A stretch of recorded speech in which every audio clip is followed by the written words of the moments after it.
quittant les quais de La Rochelle, oui, bon, il ignorait qu'il ne reverrait peut-être jamais la Montmusson.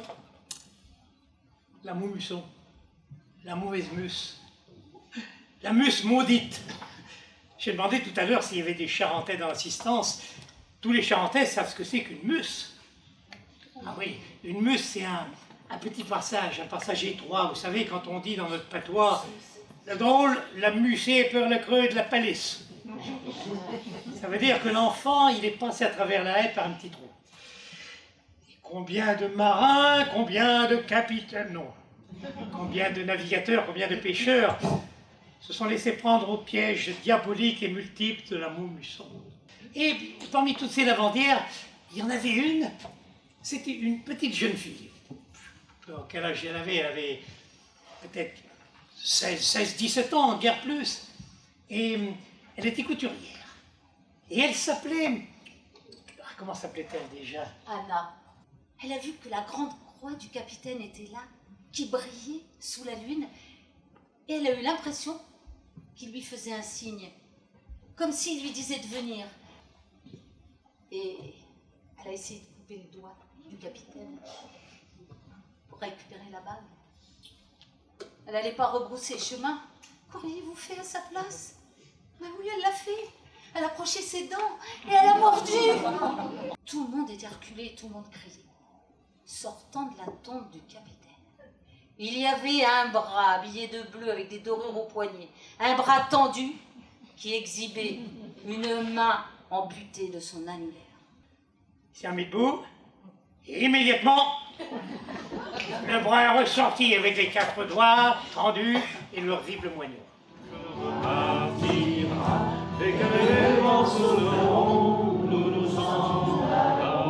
il y en a un qui risquait pas de vomir son petit déjeuner, hein.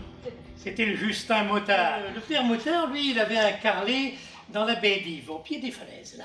Ce carlet, il l'avait appelé Entre terre et mer.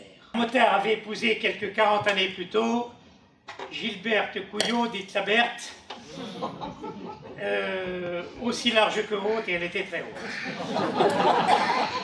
Qui puisait, méchante comme une tête, vicieuse comme la gale et jalouse comme un tout. Un véritable dragon en juponné. Il a ramené du bon poisson. Je te l'ai cuisiné. Motard a levé les yeux et sur la table en face de lui, il a vu un énorme faitout accroupi d'où émanait une douce odeur de courbouillon. C'est-il bon ce que tu manges? Bah, je te demande si c'est bon ce que tu manges. Bah, ma foi, oui, on est bon avec tout collé. T'as pas reconnu? Bah, ma foi, non. Il était déchiré de savoir qu'il allait perdre son copain, mais il lui a dit quand même, dis-moi comment que t'as fait pour perdre ton oreille. Je suis né comme ça. Et il est mort. C'était un don Juan jusqu'au bout des gènes. Dès qu'il apparaissait sur une place publique, toutes les femmes se pâmaient à s'en mettre à la ronde. Non, il n'y en a pas ce soir. Bon. Alors, quel vœu souhaitais-tu que j'exauce pour toi? Oh, ben moi, je voudrais que... Non, je voudrais que... je voudrais bien que mes frères soient encore ici pour m'aider à choisir. Mais il n'y a pas de problème, mon petit, dit le génie. Il a fait gagner de points pour la 4e.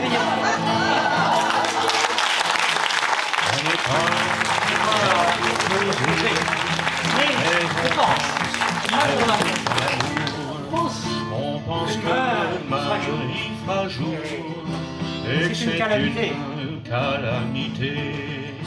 C'est la sorte de la marine et de toutes vos petites chéries. On s'accoste, mais on devine que ça sera pas le paradis.